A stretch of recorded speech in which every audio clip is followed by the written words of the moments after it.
Hello.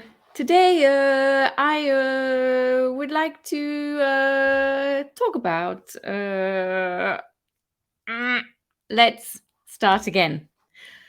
Did you enjoy listening to that? I didn't. And it's because of our old friend. Uh. Now, unfortunately, I hear a lot of people using this a lot when they are looking for their words in English. Do you do it? Maybe. And why is it not okay? Or is it okay? In fact, in a general conversation, it's normal to have some ums. But if you are making a presentation or you are trying to get your point across in a meeting, it's very important to try and avoid saying In fact, researchers have shown that it ruins your credibility. So you can be saying very interesting and important things, but if you keep saying it sounds like you're not really sure or you don't know what you're saying. So that's why we need to try and get rid of the.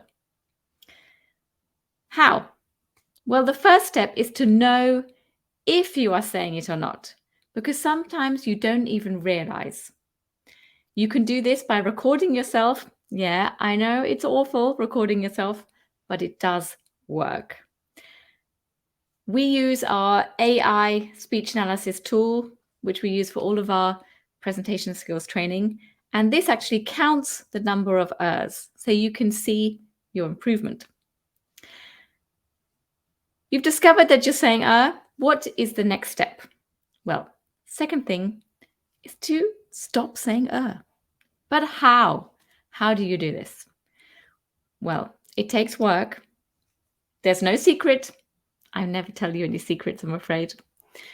You actually need to pause instead of saying You might feel that people will be uncomfortable if you pause. But in fact, you can pause for up to 3 seconds. And your listener will not feel uncomfortable. So next time you're practicing a presentation or there's something you want to say in a meeting, try and rehearse without saying the dreaded